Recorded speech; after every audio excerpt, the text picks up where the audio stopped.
news and relevant news, guys. So before we move forward, go ahead, click the like and subscribe button below. It helps us know that we're doing a good job with our YouTube channel.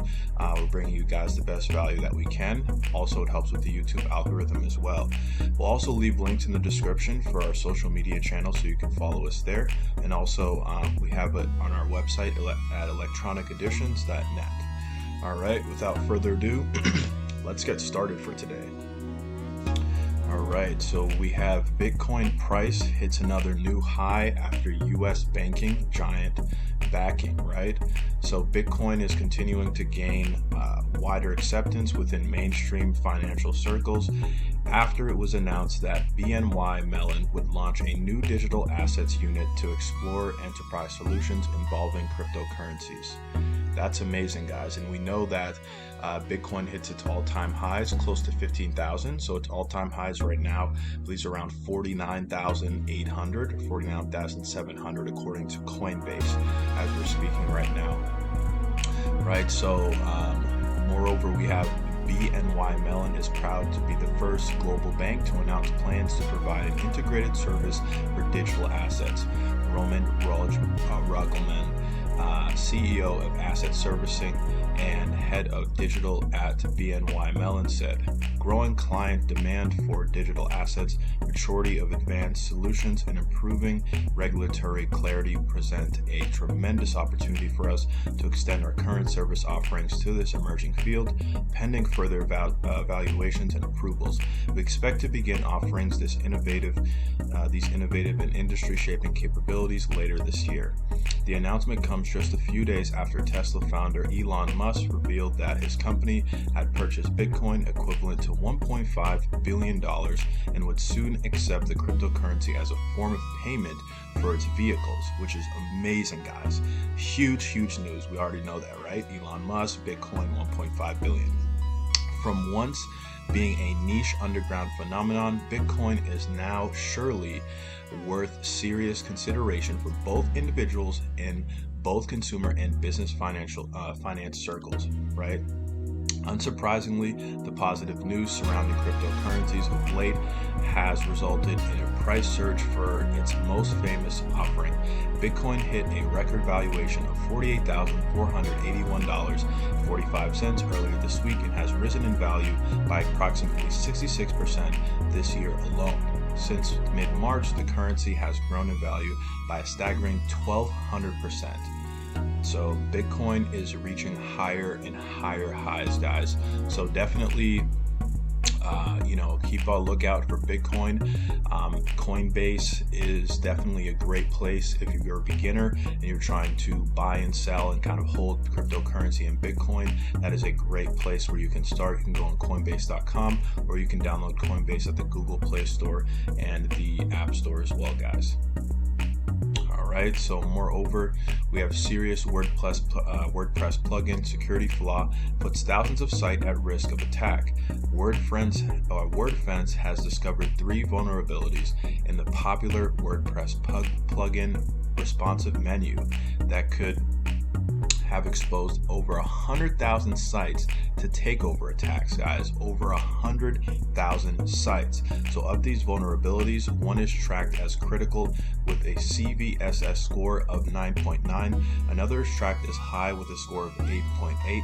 The third vulnerability is tracked as a medium with a score of 5.4. So that is kind of ridiculous, guys. You guys want to be aware of this plugin, okay? So it looks like this is called the responsive menu plugin. Okay, so be very wary of this. Okay, guys. So this is why we like bringing you guys these updates, because maybe you could be an entrepreneur, you could be a business owner, you could be someone that likes to create projects, or you have entrepreneurial like tendencies. You use WordPress as a platform to build your website, and you're using this plugin. Be very careful, guys. Right? So we do not like any hacking or any attacks on the website, right? So this is what we're trying to avoid. Moreover, it's saying that the first flaw makes it possible for an for an authenticated attacker with a low level of permissions to upload arbitrary files to achieve remote code execution, while the other two flaws allow an attacker to forge requests to modify the plugin settings and upload arbitrary files that can lead to remote code execution. If an attacker managed to exploit these flaws on a WordPress site running a vulnerable version of the plugin, they could take over the site, which could have consequences including backdoors, spam injections, malicious redirects, and other malicious activities, according to a new report from WordFriend's Chloe Chamberlain. Very, very interesting to know. So after discovering these three vulnerabilities, WordFence initially tried to reach out Response Menu's parent company, Express Tech, but received no response. Right, so from there, the researchers tried to contact the creators of the plugin on their site, but once again received no response. Finally, WordFence got in touch with the WordPress plugins team, who were able to establish contact between the company and Responsive Menu. WordFence and Responsive Menu, which is the app, worked to resolve the plugin's issues, and a patch was released mid-January. As all these three flaws are quite serious, users of the plugin should update to the latest patch version 4.04, guys. However, at the time of writing, 65% of users are still running vulnerable versions of the Responsive Menu, according to data of its pages on WordPress.org. In fact, over 50,000 new downloads have been recorded, which means that another 50,000 sites are still vulnerable to site takeovers. If your WordPress site is running Responsive Menu plugin, you should download and install the version 4.04 immediately to prevent falling victim to any potential attacks, guys. Okay, so again, guys, if you're running this plugin on your website, please, guys, download and install the newest version, so you're not falling victim to potential cyber attacks, right? And this is very important, right? Say if you're running a big e-commerce store and you have this plugin, this is a very good thing that you want to do, right? Over a period of time, your site will become vulnerable, and it's definitely prone to attacks, and that's something that's just going to waste your time. It's going to waste your money. It's going to waste your energy. It's going to waste your customers' time. It's going to just be bad. So in order to prevent that, definitely just download and install the 4.04 immediately. Okay. So moreover, guys, we have Google wants your business to buy lots of Pixel phones, guys. So it looks like Google has launched a new site aimed to attracting companies into buying its Pixel phones for business use. Right, so the company's new Pixel for Business site looks to show off the potential of its devices for business use of Google. As Google looks to shift more of its phones to customers around the world. So this is pretty cool, guys. So if we click into the article here, we can definitely see that Google actually has a specific site where they want you to buy the Pixel for Business, right?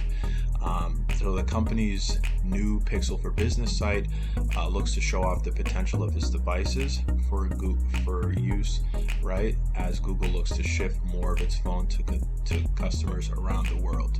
Noting that the Google phone is built for business, the site looks to show how the range of devices, namely the Pixel 4a, Pixel 4a 5G, and Pixel 5, can be a useful addition to your business's suite of products.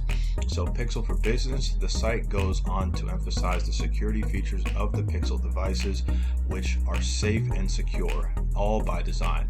Among the highlighted features are the Titan M security chip, Google Security Services biometric protection via fingerprint and face unlock, and 3 years of security and OS updates. Right, so there's lots of great features to these Google Pixel phones, right? Great for business, very high on security. So no one's really, it's harder for somebody to hack into your phone, to take your data. Maybe if you're holding, say like we were talking about before, you're holding Bitcoin or cryptocurrencies, it's going to be harder for infiltrators to hack into your device to steal your information, right? So Google also looks to promote the mobile device management advantages to using Pixel phones, which it says can be done simply and seamlessly. The site notes that Pixel devices can reportedly be deployed to works straight out of the box, are highly customizable with wide range of management APIs, and can offer separate work and personal profiles for extra safety and privacy. Pixel is designed with all the tools and technology to support your business needs across software, hardware, and built-in AI, Google notes. The launch comes as many businesses and their employees continue to adapt to the new way of working caused by coronavirus pandemic and related stay-at-home lockdowns.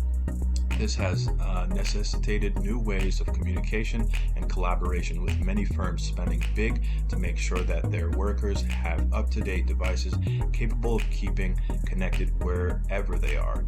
There's no mention of any enterprise-specific pricing or deals for Pixel devices, which Google has sold to consumers mainly at its own store. However, the UK version of the Pixel for Your Business site mentioned relationships with some of the country's top mobile resellers, so such deals may be on an offer, right? So let's take a look at the actual site of the new Pixel for Business site, so you guys can see exactly kind of how it looks like, what it says about the products and everything like that. So we're looking at the site here. We can see this is so the site really is the URL is pixel.google/international INTL, right? So -business/business, and you can see here we have the Google Pixel, Google phone built for business, right? You can see safe and secure, all by design. It has the Titan M, our security chip, helps protect and ensure your work and data are safe. OS and security support, right? All these nice support features, great management APIs and everything like that. So this would be really great for business, right? And so if you have multiple workers in your organizations that need phones on the go, instead of maybe getting an iPhone, maybe you get the Google Pixel phones instead, right? So maybe they themselves have their own personal phone, but if they need a work phone for business, these phones would be a very great alternative, a very great choice. So definitely check that out. Google Pixel phones, right? Great for business. Moreover, guys, we have the Sony FX3 leak suggests it could be perfect partner for Sony AirPeak drone, right? So a new leak for the rumored Sony FX3 full-frame camera suggests it might just have been built to be the perfect sidekick for the Sony AirPeak drone. Contrary to earlier whispers that the FX3 might be capable of shooting 8K video, the YouTube channel Gaston Shutters has claimed that sources have revealed the camera will effectively be a Sony A7S III in different clothes, making it an ideal partner for Sony's incoming AirPeak drone. So this seems very cool, guys. So this would be definitely a great complement to the Sony AirPeak drone, right? So as you can see this photo, you can see the drone on the left and kind of the complement the camera on the right, right? So that just seems very interesting, very cool. And we can see the FX3 could be a new compact cinema that's been built for life in Sony's AirPeak drone, right? So you can see this photo right over here. Very nice. So the new speculation certainly makes a lot of sense. After all, the camera that Sony showed in its first press photos for the AirPeak drone was the Sony A7S III, but the camera was designed more for handheld hybrid shooters. The rumors would also explain why the Sony FX3 has an Alpha logo on the front, unlike any other model in Sony cinema line. Aerial filmmakers usually want the option of shooting both video and stills, and despite Despite its video leanings, the FX3 is rumored to have a photo mode too. According to Gaston Shutter's leak, the FX3 won't have built-in ND filters, a feature that you'll find in higher-end cameras like the Sony FX6, but will take CF-Express, Type A cards, another feature that it appears to share with the Sony a7S III. So when are we likely to see the Sony FX3 fully unveiled? There have been no official launch events announced yet, but the rumor suggests that the pre-orders will start on February 23rd, and the FX3 will cost €3,795, around $4,600, and around $5,925 Australian dollars of the Aussie. That price puts it in the ballpark of the Sony a7S III and would ensure that the FX3 would have plenty of suitors on the ground, as well as among aerial filmmakers, particularly if Sony adds some extra surprise features to the FX3 that haven't yet appeared in links.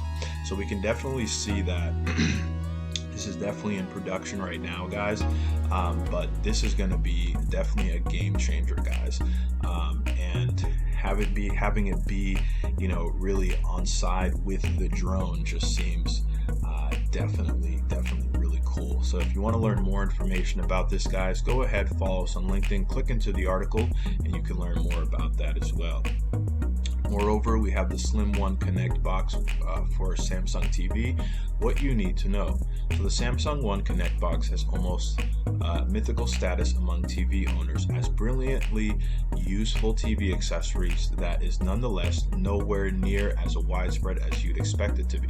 The function of the One Connect box is to funnel cables and wires away from the TV itself, outsourcing HDMI inputs, power connections, and the like, and ensuring the mess it isn't anywhere near the screen itself. Whether you place the One Connect box underneath a wall-mounted screen, beside it on the counter, or hide it in a savvy manner within a media cabinet, it offers far more flexibility around your personal AV setup and home theater system. So this is really cool, guys. So you have the Slim One Connect box for your Samsung TV. This is going to be very cool for you guys. Let's see if there's any videos or any photos of this device. You can see we have one photo here. You can see the box kind of on this counter here, right below kind of this. It looks like this is a TV or a portrait here. You can see the one box here. So what's the price? So this is a difficult question, given that you can't buy the One Box Connect as a standalone accessory. It comes packed with certain Samsung TV models, upping the RRP for those respective sets. 2020's Q9 5T, for example, first retailed at around $3,000 or 65-inch size, which is $500 more than the Q90T, which comes without the box. That's a quick uptick in price and speaks to the premium nature of the box. It's a confusing way of doing things and not overly consumer friendly, but we can run through which Samsung TVs come with the box below. You can tell from the brief glance that amount of support across Samsung's range varies widely from year to year. So that's very interesting. So Samsung clearly sees something of a future in the One Connect box, even if availability continues to be limited to select sets. 2021 has an evolution of the form factor with a slimmer profile and updated HDMI 2.1 connections. Through the accessory's full potential won't be reached until it's easy to pack in with a flat screen as a compatible soundbar or an additional bezel for the frame. That said, none of the other major TV brands are doing anything quite like the One Connect box for now. Even Samsung's staggered progress puts in the lead, right? So this is definitely still in progress, guys, right? So this is only coming with certain TV sets, which is interesting, but this can change the way that cable is actually being streamed, right? So if Samsung's coming out with something like this, who knows if even Sony may come out with something like this, or another company may come out with something like this, because you have something like this that comes with a set. It's like, people don't have to worry about getting Xfinity or Verizon, and then maybe the set, the box comes with streaming services like Peacock and Netflix, and our people are going to buy into these plans, right? These cable services, these internet providers. So this is definitely a great concept. So we'll see in the next coming weeks or months how this will impact the industry. Moreover, guys, we have this interesting PS5, right? So the this PS5 is a 10-foot tall and costs $70,000, and it actually works, guys. So the PS5 is undeniably large, but for some unknown reason, a 10-foot tall model that weighs 500 pounds now exists in the world, and someone paid $70,000 to own it, right? That's around 50,000 euros, guys. So YouTuber ZHC stumped up the eye-watering sum to own the towering behemoth, which is even taller than the Resident Evil Village's tall vampire lady. The console even comes with an oversized PS5 DualSense controller for reasons. The most surprising thing, though, is the fully functional and not just a prop, right? So it's fully functional and it's not just like a mannequin, right? So this is crazy, guys. Let's see more photos on this. This is really ridiculous. 10-foot tall PS5. So there's actually a video as well too. Let's take a look at the video to see how this looks. PS5. It stands 10 feet tall, weighs more than 500 pounds, and cost me over 70 grand. And it even came with this gigantic controller. This enormous PS5 is literally 100 times larger than a regular one. Look how tiny this is. And the craziest thing is that this PS5 actually works. Check this out. These controllers actually control everything you see on the screen. Oh, no! You died. Hey, stop! You're gonna play with it later, Jake!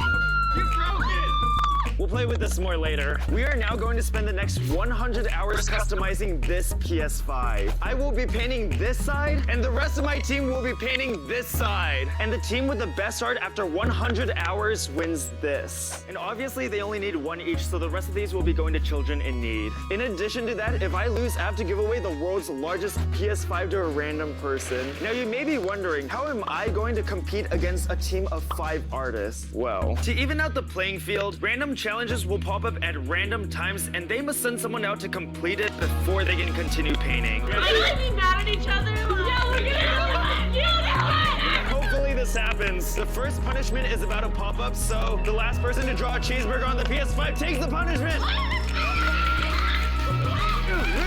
For the first punishment, they're gonna get iced. Ketchup! Where's your lettuce and tomato? That's good! That's good. That's good, Michelle. Mine done? Is mine done? Jake, I think you are the last one. What? Jake, let's see your punishment. So as you can see, guys, that's probably the world's tallest PS5 right now. 10 feet tall. That's absolutely ridiculous. And, that's just amazing, guys. As you can see, I've never seen that before ever. And I'm pretty sure you've never seen that before ever too. As you can see, it was huge, but the controller as well too. It's not just a regular controller. It's like a huge, the controller is probably going to be as big as your bed, and you're going to have to, use both of your arms and your whole body to really use the controller. So that's kind of crazy. So check it out, guys. This is the probably the world's tallest PS5. Again, this is on the LinkedIn page, and you can go ahead and follow us there. All right. Moreover, guys, we have the iPhone 13 could finally see a feature Android owners have had for years. So Apple enthusiasts might have another reason to be excited for the iPhone 13, as a recent rumor has sparked the possibility of the upcoming device finally adding an always on screen to its feature set, right? So you guys that own Android, you guys may know, you guys may see that there's a feature that's the always on feature, right? So it leaks from the Tipster, Max, Wineback were featured in this. Leaks from the Tipster, Max, Wineback were featured in this video from Everything Apple Pro, a prominent Apple News and Rumors YouTube channel. Chief among these leaks were that Apple iPhone 13 could finally boast an always-on screen functionality. So you guys that have Android, you guys will definitely know what this looks like. Let's see if there's any photos or videos kind of seeing, what this actually looks like, right? Perfect. So there's no photos or videos here, and that's perfectly fine. But what's the deal with always on, you might be asking? Always on displays have featured on various Android smartphones for a while now, and it's taken Apple some time to catch up. This display feature can keep your screen on a low power state, right? So, and show information such as time, date, remaining battery life, and notifications, right? So if you're unaware, always on displays function but by only lightening a limited amount of pixels on a phone screen, allowing the device to remain on with as low battery usage as possible. This is useful for, say, if you need to know the time without having to unlock your phone. It might not sound all impressive to the casual observer, but being able to glance at your phone screen for various updates is a huge convenience, especially for Android users who have enjoyed always-on displays for some time. Apple has used always-on displays before, the Apple Watch being primarily example here, but has never gotten around to implementing the tech in its phones. In an era where many of us find out what time it is from our phone screens, always-on display should be no-brainer for the iPhone 13. As always the case with rumors like this, it's best to take it with a pinch of salt. However, we definitely think it's about time Apple flagship product featured a convenient always-on screen. The 120 Hz display would be a nice bonus too, guys. So honestly, guys, let me know what you think. Let us know what you think about this feature on the iPhone 13. Does it really matter? Do you always need your screen on? Is it worth it? Do we really care? Personally, I have an iPhone. I really don't care if it's always on. Sometimes I really prefer it to be off. It doesn't always need to be on. I kind of like having the special, ability just to literally tap on my screen. I have the iPhone 11 to just tap on the screen, see the time, and it's there, right? For some reason, by me seeing the screen always on, sometimes, maybe the technology could be glitching. It could hold the type of, when it's always on, it can seem like, maybe, it's maybe frozen or something like that. But, maybe you may like it, right? You may like it. So please leave comments below. Let us know what you think if this is going to be a cool feature added to the iPhone 13. Right. Moreover, guys, we have Samsung's Galaxy F62 is coming to India with huge 7,000 milliamp battery. Right, so Samsung's Galaxy F62 is a new affordable handset that's releasing in India on February 22nd. So it features a massive 7,000 milliamp battery and the same Exynos 9825 processor that powered the Galaxy Note 10 back in 2019. So it's available in two variants, one with 6 GB of RAM that costs around $330, and a second 8 GB of RAM that costs around $358. So you can definitely see, guys, the Samsung Galaxy F62. Let's see if there's any videos or more photos on it. Looks pretty intuitive. Looks, the pricing is really nice. When you're talking about around $300, guys, for a Samsung Galaxy, that's a very nice phone. It looks like similar a little bit to the iPhone. No home button. It looks like there are buttons on the side of the phone as well. Looks like it has a front screen too. And as you can see here, the photo, it has a quad camera in the back. It looks really nice here too. Nice sleek design here. and it looks pretty cool, guys. So around front you'll find a 6.7 inch 1080p OLED display with a 32 megapixel selfie camera contained with a hole punch notch, while on the back here there's a quad camera array. Right, so here there's a 64 megapixel main camera, a 12 megapixel ultra wide with a 123 field of view, a 5 megapixel macro camera, and a 5 megapixel depth sensor. There's a side mounted fingerprint sensor on the phone, which is available in green, gray, or blue. So it's very, very nice, guys. It's going to be a very, very cool phone. Very, very cool. Okay, so definitely check that out if you guys want to learn more about this phone as well. Go ahead, follow us on LinkedIn, click into the article, and you'll be able to learn more about this as well.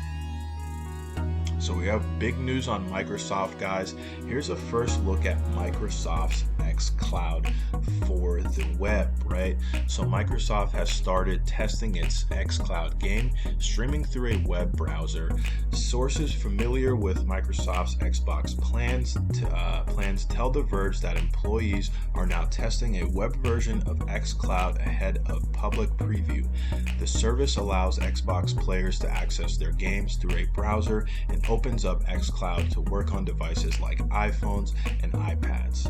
Interesting, guys. Let's check out the xCloud just to see. Let's check out if there's any screenshots. Let's see if there's any videos around this, guys. This looks very, very intuitive, guys. Now, as you can see, this looks like, this is just looks like a new web browser. You can see different types of streaming movies and TV shows. Also, a couple games there too as well. You can definitely see. This is a browser, so it has a search bar at the top. Definitely different web browser settings here at the middle too. This looks really, really cool and intuitive, right? So much like how xCloud currently works on Android tablets and phones, the web version includes a simple launcher with recommendations for games, the ability to resume recently played titles, and access to all cloud games available through Xbox Game Pass Ultimate. Once you launch a game, it will run full screen, and you'll need a controller to play Xbox games streamed through the browser. So that is really, really cool. So you can literally be browsing and also have the ability to play your Xbox games. And Microsoft really would do something like this. Obviously, they do produce the Xbox, and they do have multiple products and services in software. So why not put together the two and be cohesive, right? You have people working from home, maybe going on the computer, maybe working on Microsoft Teams, right? Or working from home, and then maybe on their break they're playing Xbox. They're always online. They can literally stream through the same platform. So this definitely makes sense, guys. So it's not immediately clear what resolution Microsoft is streaming games at through this web version. The software maker is using Xbox One S server blades for its existing xCloud infrastructure, so full 4K streaming won't be supported until the backend hardware is upgraded to Xbox Series X components this year.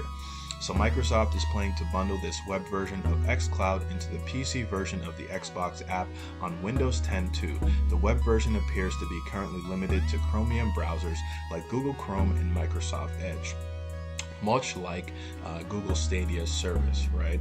So Microsoft is planning some form of public review of xCloud via the web in the spring, right? And the wider internal testing signals that the preview is getting very, very closer. Right, so the big drive behind this web version is support for iOS and iPad OS hardware. Apple imposes limitation on iOS apps and cloud services, and Microsoft wasn't able to support the iPhone and iPad when it launched the xCloud in beta for Android last year. Apple said Microsoft would need to submit individual games for review, a process that Microsoft labeled a bad experience for customers. And it's very true. I mean, Apple, you can say Apple and Microsoft Microsoft definitely are competitors, but I feel like if they came together definitely on this on this project with the xCloud, having iPhone users who actually do use an Xbox, who have an Xbox, this would definitely be compatible, right? Not all Xbox users use Android. I know lots of my friends that use Xbox, they also have an iPhone. So it's like, I know Microsoft specializes in Androids as well too, but it's like, Apple, if they could make a deal, if they could, maybe become less lax, work together on this, it would definitely make sense for this to happen on the OS versions. So if you want to learn more about this, guys, you want to look at more previews, more pictures, more information, go ahead, follow us on LinkedIn, click into the article, you'll be able to learn more as well too. All right, guys, lastly, we have many businesses have no clue on how much they're spending on cloud services, guys. So cloud services, if you're a small business, if you're an online business, if you're running business, and you're always spending money, say on cloud services, this report might be for you, right? So a new report has found that many organizations are not aware of how much money they are spending on cloud computing solutions, missing opportunities to optimize their financial outgoings. The findings raise questions regarding how well businesses are managing their cloud expenditure, right? So let's go into the article. Let's read a little bit more about this because this is definitely very interesting to know. Right, so we have the FinOps Foundation has taken a survey of over 800 FinOps practitioners, the individuals that are tasked with bringing financial accountability to cloud spending, and found that many businesses are finding the savings of switching to CapEx cloud model are being rapidly eroded by rising subscription costs, right? So in particular, it appears that many businesses are struggling to automate parts of the cloud, leaving them cut off from the potential savings. Almost half of FinOps respondents admitted that they employed little or no automation in managing expenditure on services such as cloud backup and cloud storage. Within those businesses that did use some level of automation, 31% automated notifications, while 29% used automation for tagging hygiene, right? So very, very interesting numbers, guys. In addition, half of those compute public cloud spend was on demand, which represents the costliest service on offer. Only 13% of the respondents said they use spot use, the most cost-effective option, even though 28% of those asked worked for organizations where it would be an excellent option, guys. So unsurprisingly, many organizations are keen to make cloud spend optimization a priority within their future business finance plans, with cost optimization cited by 40% of survey respondents as their biggest challenge. Some of the biggest obstacles to optimizing cloud spend include difficulties in achieving network and hardware integration at speed and scale, and enabling reported around service management spend. In order to meet these challenges, it is likely that many firms will see an expansion of their FinOps teams over the next 12 months, guys. So that's, those numbers are very interesting, guys. So definitely look up to see, guys, if you're a small business, obviously you should know this, but if you're overspending on cloud services, right, maybe there are other cloud services that you can use or hosting services that you can use that are less costly, right? They can still do the same things. The security systems are very high up, right? But the cost is not as much, right? And for example, some businesses may use Bluehost, right? Some businesses may use Amazon Web Services, which is very cost efficient and very high in security, and it's really one of the top hosting cloud services out there as well too. So definitely check those out, guys. If you feel like you're overspending on cloud services, maybe it's time to change, guys. So definitely take that into consideration. All right, we have also Microsoft Surface Pro 12.3 inch Core i5. This is a 4 GB RAM, 128 GB SSD, silver, available at our website, electroniceditions.net, right? So we definitely have this available, guys. If we click into the site here, we definitely see the cost. How much does this cost for us today? Let's see if there's a deal. So it looks like it is around $680, which is the suggested retail price online, guys. And I know we will have this at our membership price, which will be definitely cheaper than this.